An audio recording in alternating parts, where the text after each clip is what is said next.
SP education चॅनलमध्ये आपल्या सर्वांचे स्वागत आहे. मी शुभांगी पाटील तुम्हाला 9th standard SSC board English मीडियमचा युनिट टेस्ट 2चा मराठी क्वेश्चन पेपर दाखवत आहे. त्यावरून तुम्हाला पेपर पॅटर्न लक्षात येणार आहे. त्याचप्रमाणे मी माझ्या चॅनलवरून 9th स्टँडर्ड अक्षर भारतीचे सगळे पाठ समजावून सांगितले आहेत. ऑल सब्जेक्टचे क्वेश्चन पेपर म्हणजे unit test 1, unit test 2, term 1, final exam असे सर्व क्वेश्चन पेपरही टाकले आहेत. 9th आणि 10th स्टँडर्डसाठीच्या अतिशय उपयोगी अशा व्हिडिओ पाहण्यासाठी चॅनलला सबस्क्राईब करा. म्हणजे जे मी व्हिडिओ टाकले आहेत आणि मी जसे जसे व्हिडिओ टाकेल ते तुम्हाला सबस्क्राईब केल्यानंतर लगेच दिसतील. मराठीचा क्वेश्चन पेपर पाहायला आपण सुरुवात करूया. मराठीचा क्वेश्चन पेपर युनिट टेस्ट 2चा 40 मार्कांचा असतो आणि त्याला वेळ 2 तासाची असते. प्रश्न 1 अ पुढील उतारा वाचून दिलेल्या सूचनांनुसार कृती करा. पहिला तुम्हाला पाठ्यपुस्तकातीलच उतारा दिला जातो. उतारा मोठा असतो, तो पटपट रीड करायचा असतो आणि त्यानंतर तुम्ही कृती हा प्रश्न दिलेला असतो, त्याचा आन्सर तुम्ही लिहायचं असतं. कृती अ आकृती पूर्ण करा. साध्या बाजारी कुलपांची वैशिष्ट्ये. पॅसेजमध्ये आन्सर स्पष्ट दिलेले आहे. कोणतीही किल्ली किंवा खिळा किंवा काडी उघडायला पुरेशी होते. आणि दुसरं, नुसत्या हिसक्यांनी सुद्धा ही कुलपे उघडतात. पुढचा प्रश्न असा आहे, नानांच्या अकल्पित कुलपाचे गुणधर्म. ही जी कुलपे असतात ती अनेक आकारांची, अनेक धातूंची असतात. हे तुम्ही अनेक आकारांची, अनेक धातूंची असं लिहू शकता. कृती 3 स्वमत. स्वमत म्हणजे स्वतःचं मत लिहायचं. उतार्यातील विनोदी वाक्यांचा शोध घ्या आणि ती लिहा. पॅसेजमध्ये आलेलं विनोदी वाक्य कोणतं आहे त्याचा शोध तुम्ही घ्यायचा आणि लिहायचा आहे. तुम्हाला मी इथे दाखवते. आमच्या आर्यभूमीच्या पुत्रांना कल्पकता नाही म्हणून चोहोकडे ओरड चालू आहे. पण हा आरोप निव्वळ खोटा आहे. अहो, आम्हाला संधी मिळत नाही साधी. ती मिळती तर आम्हामध्ये शेकडो एडिसन झाले असते. हे वाक्य लगेच कळतं वाचल्यानंतर विनोदी वाक्य आहे. हे क्वेश्चन पेपरचं फर्स्ट पेज आहे. आता मी तुम्हाला सेकंड पेज दाखवते. क्वेश्चन पेपरचं हे सेकंड पेज आहे. प्रश्न 1 आ. पुढील उतारा वाचून दिलेल्या सूचनांनुसार कृती करा. इथे देखील उतारा दिलेला आहे, म्हणजे पॅसेज दिलेला आहे आणि तुम्ही कृती करायची आहे. कृती 1 चौकटी पूर्ण करा. अशा प्रकारचे प्रश्न तुम्हाला येतात. पेपर नेमका कसा येतो युनिट टेस्ट 2ला हे दाखवण्यासाठी मी हा पेपर तुम्हाला दाखवत आहे आणि मी तुम्हाला पटपट समजावून सांगत आहे याचे आन्सर्स. 1 आधुनिक काळात पक्ष्यांच्या स्थलांतराची माहिती देणाऱ्या गोष्टी. विमाने, रडार यंत्रणा हे याचं आन्सर आहे. 2 अवघड प्रश्नातून याला मार्ग काढावेच लागतात. हे सगळे आन्सर्स पॅसेजमध्ये तुम्हाला अगदी सोप्या सहज सापडतात. विज्ञानाला. अद्याप उलगडलेली नाहीत ती पक्ष्यांच्या गूढ सवयी संबंधीची रहस्ये. केरळातला रानपरीट येथे सापडला. ब्रह्मदेशात. इथेच आन्सर बघा दिसते. एक रामपरीट ब्रह्मदेशात सापडला. केरळातलाच एक रामपरीट ब्रह्मदेशात सापडला आहे. अशा प्रकारे आन्सर्स तुम्हाला पटकन सापडतात. कृती 2 स्वमत आहे. तुमच्या मते मानवी जीवन व पक्षी जीवन यांच्यातील महत्त्वाचे साधर्म्य सोदाहरण लिहा. सोदाहरण लिहा म्हणजे उदाहरणासहित तुम्ही स्पष्ट करायचं आहे. हे स्वमत आहे. स्वतःच्या भाषेमध्ये स्वतःचं मत काय आहे त्याविषयी ते तुम्ही लिहायचं आहे. आता मी हे संपूर्ण उत्तर तुम्हाला लिहून दाखवलेलं नाही आहे इथे, पण साधारण मी ते पॉईंट्स तुम्हाला सांगते की तुमच्या मते मानवी जीवन आणि पक्षी याच्यातील महत्त्वाचे साधर्म्य तुम्ही या पॉईंटच्या आधारे लिहू शकता. भूक आणि तहान दोघांनाही सारखीच आहे. मानवी जीवनाला सुद्धा आणि पक्ष्यांना सुद्धा, म्हणजे मानवाला सुद्धा आणि पक्ष्यांना सुद्धा दोघांनाही आदिम प्रेरणा आहे. दोघेही श्वासावर जगतात. प्रेम आणि वात्सल्य ही भावना दोघांमध्ये आहे. जगण्याची उर्मी देखील मानवी जीवन आणि पक्षी या दोघांमध्ये आहे. मानवांना आणि पक्ष्यांना दोघांनाही निवारा आवश्यक आहे, असे बरेचसे गुणधर्म सारखे आहेत. तुम्ही या पॉईंट्सच्या आधारे लिहू शकता. अशा प्रकारचे पॉईंट्स लिहूनच नेहमी ॲन्सर लक्षात ठेवायचे असतात. जेव्हा एखादा ॲन्सर तुम्हाला लिहायचा आहे आणि ते ॲन्सर खूप मोठं आहे, तर तुम्ही असे पॉईंट्स काढून तुम्ही ते लक्षात ठेवू शकता. प्रश्न 2 पुढील आता विभाग 2 पद्य विभाग हा चालू झालेला आहे. हा नवीन पानावर लिहायचा. प्रश्न 2 पुढील कवितेच्या आधारे दिलेल्या सूचनांनुसार कृती करा. आता इथे पण कविता दिलेली आहे, पुस्तकातलीच कविता आहे. पेपर पटपट लिहावा लागतो. हे क्वेश्चन पेपरचं सेकंड पेज होतं. आता मी तुम्हाला थर्ड पेज दाखवते. मागची राहिलेली कविता या पेजवर आहे. हे क्वेश्चन पेपरचं थर्ड पेज आहे.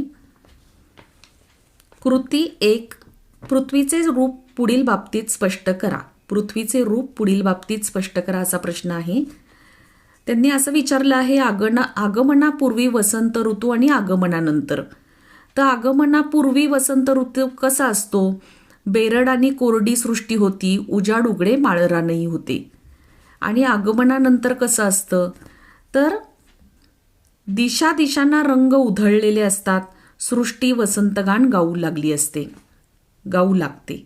तर तुम्ही असं लिहू शकता, दिशा दिशांना रंग उधळले आणि सृष्टी वसंतगान गाऊ लागली. थोडक्यातच लिहायचं असतं. हे जी कृती लिहायचे असतात. कृती 2 काव्य सौंदर्य आणि स्वमत. इथे पण स्वमत आहे. मराठीचा पेपर खूप पटपट लिहावा लागतो. याच्या ग्रामरचा देखील मी व्हिडिओ लगेच अपलोड करणार आहे, तोही तुम्ही पाहू शकता. सृष्टीचे सौंदर्य कायम राहण्यासाठी तुम्हाला सुचतील असे उपाय लिहा. मी संपूर्ण सेंटेन्स लिहिलेलं नाही आहे, पण साधारण मी तुम्हाला पॉईंट्स लिहून दाखवले तिथे.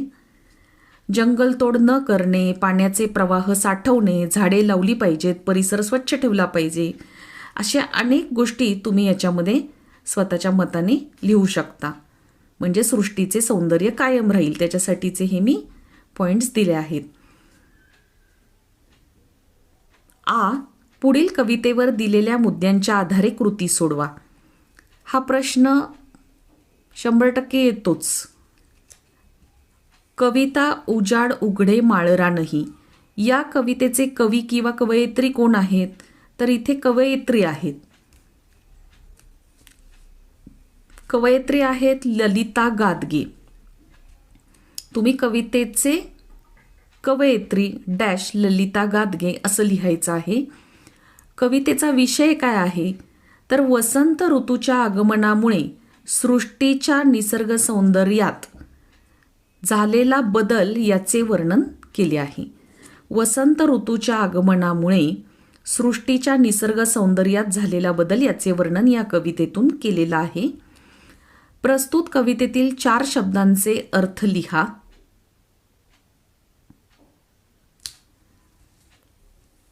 ऋतू म्हणजे हंगाम, वसन म्हणजे वस्त्र, कर्ण म्हणजे कान आणि पाने म्हणजे पर्ण. आता विभाग 3 आहे स्थूल वाचन. हे तुम्ही नवीन पानावर चालू करायचं आहे याचे ॲन्सर्स लिहायला. कोणताही क्वेश्चन लिहून घेण्याची गरज नाही, फक्त ॲन्सर्स लिहायचे आहेत. प्रश्न 3 टिपा लिहा कोणतेही एक. व्हेनिस म्हणजे अफाट जलदर्शन, व्हेनिस म्हणजे अवर्णनीय शहर. या स्थूल वाचनामधलं जे काही तुम्हाला चांगलं लिहिता येतं ते तुम्ही लिहायचं आहे. विभाग 4 आता हा सुद्धा नवीन पानावर चालू करायचा प्रश्न आहे. प्रश्न 4 व्याकरण घटकांवर आधारित कृती. वाक्याचा प्रकार ओळखा. हा प्रत्येक परीक्षेला अशा प्रकारचं व्याकरण येतं. या पेपरवरून तुम्हाला हा महत्त्वाचा भाग कळणार आहे की व्याकरण कसं येतं. पॅसेज वगैरे कळतात, पण नेमकं व्याकरण काय येतं पेपरला हे पण या पेपरवरून तुम्हाला चांगल्या प्रकारे कळेल. वाक्याचा प्रकार ओळखा. तुम्हाला माहिती आहे उद्गारार्थी वाक्य, विधानार्थी वाक्य, प्रश्नार्थी वाक्य, नकारार्थी वाक्य असे वाक्याचे प्रकार आहेत. त्याच्यामध्ये तुम्हाला दिसते हुर्रे, अखेर विजय आपला झाला. इथे एक्सक्लेमेटरी डॉट दिलेला आहे म्हणजे उद्गारवाचक चिन्ह दिलेलं आहे. हे उद्गारार्थी वाक्य आहे. तर तुम्ही उद्गारार्थी वाक्य हे त्याचं ॲन्सर लिहायचं आहे. कंसातील सूचनाप्रमाणे बदल करा. इथे पहा कोणाचेही वाईट चिंतू नये याचं होकारार्थी करायचं आहे. कोणाचेही चांगले चिंतावे. मी ग्रामरचा म्हणजे व्याकरणचा, मराठी व्याकरणचा एक वेगळा व्हिडिओ टाकणार आहे, तो तुम्ही पहा. मी टाकला. सबस्क्राईब केलं नसेल तर सबस्क्राईब करा. असे चांगले चांगले व्हिडिओ तुम्हाला लगेच पाहायला मिळतील. वाक्प्रचारांचा अर्थ व वाक्यात उपयोग करा. दातकुडी बसणे. दातकुडी बसणे याचा अर्थ आहे धक्का बसणे किंवा तोंडातून एकही शब्द बाहेर न येणे. तुम्हाला तुमच्या शब्दामध्ये पाहिजे तसं लिहिता येईल. चोर चोरी करत असताना पकडला गेला तेव्हा पोलिसांना समोर पाहताच त्याची दातकुडी बसली, किंवा शेतात काम करताना बिबट्याला पाहताच गावकऱ्यांची दातकुडी बसली. दातकुडी बसणे म्हणजेच दातखिळी बसणे.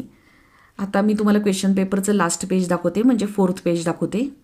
क्वेश्चन पेपर पटपट दाखवण्याचा मी प्रयत्न केलेला आहे. समानार्थी शब्द लिहा. वसुधा. वसुधा याचा अर्थ जमीन. जमिनीला भू असं म्हणतात, भूमी म्हणतात. हिम म्हणजे बर्फ, तुम्हाला माहीत आहे हिम म्हणजे बर्फ. विरुद्धार्थी शब्द लिहा. दक्षिण, उत्तर.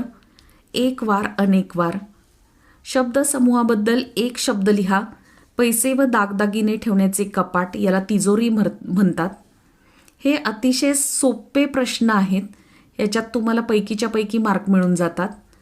लिंग ओळखा. कुटुंब. कुटुंब म्हणजे ते कुटुंब, ते आहे म्हणून नपुसकलिंग. पुत्र, पुल्लिंग. तो पुत्र म्हणून पुल्लिंग. लेखन नियमानुसार लेखन. पुढील शब्द शुद्ध स्वरूपात लिहा. आता कर्णफुले, कर्णफुले हा शब्द बरोबर लिहून दाखवला आहे इथे. मुलायम, मला पहिला उकार आहे. मुलायम या पद्धतीने लिहायचं आहे. यानंतर विभाग 5 हा नवीन पानावर सुरुवात करायचं आहे या प्रश्नाचा. उपयोजित लेखन आहे हे. यामध्ये प्रश्न 5 संवाद लेखन करा.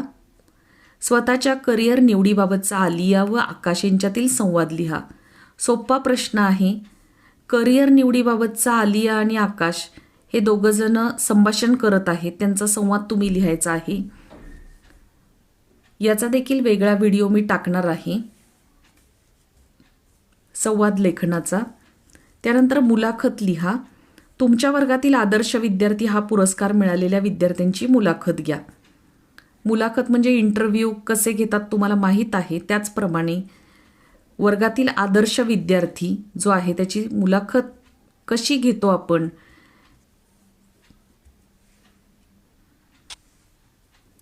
तुमच्या वर्गातील आदर्श विद्यार्थी हा पुरस्कार मिळालेल्या विद्यार्थ्याची मुलाखत घ्या. मुलाखत घेताना काही प्रश्न तुम्ही तयार करायचे आणि प्रश्न तयार करून त्या विद्यार्थ्याला विचारायचे. 2 जण असतात. मुलाखत लिहा आहे. यामध्ये विद्यार्थी प्रतिनिधी आणि आदर्श विद्यार्थी असे दोघांचा संवाद चालू असतो असं दाखवायचं. जसं की विद्यार्थी प्रतिनिधी हा जो आहे तो आदर्श विद्यार्थ्याला प्रश्न विचारतो की तुझी दिनचर्या काय आहे, अभ्यासासाठी तू किती वेळ देतो, अभ्यास सोडून तुला इतर कोणत्या गोष्टी करायला आवडतात, कोणत्या गोष्टींचा छंद आहे, त्यानंतर वेळेचे नियोजन तू कसे करतो. अशा अनेक प्रकारचे प्रश्न जे असतात ते प्रश्नावली तुम्ही तयार करायची आणि तसे तसे तुम्ही मुलाखत घेताना प्रश्न विचारायचे. ही प्रश्न विचारताना ज्याची तुम्ही मुलाखत घेत आहे त्याच्या भावनांना कुठेही दुखवायचं नाही, अशा प्रकारे ही मुलाखत घेतली जाते आणि हे प्रश्न तयार केले जातात. साधी गोष्ट आहे. मुलाखत घेताना नेहमी प्रश्न तयार करायचे आणि ते ज्या व्यक्तीची मुलाखत आपण घेत आहोत त्याला ते विचारायचे. आता अशा प्रकारे मी तुम्हाला हा जो 40 मार्कांचा पेपर आहे मराठीचा तो तुम्हाला दाखवलेला आहे. ज्या ठिकाणी माझा स्पीड खूप कमी वाटेल त्या ठिकाणी तुम्ही स्पीड वाढवून सुद्धा व्हिडिओ पाहू शकता. अशाच प्रकारे तुम्हाला सगळे क्वेश्चन पेपर आणि बऱ्याचशा नवनवीन गोष्टी पाहण्यासाठी चॅनलला सबस्क्राईब करा, म्हणजे व्हिडिओज तुम्हाला लगेच दिसतील. धन्यवाद.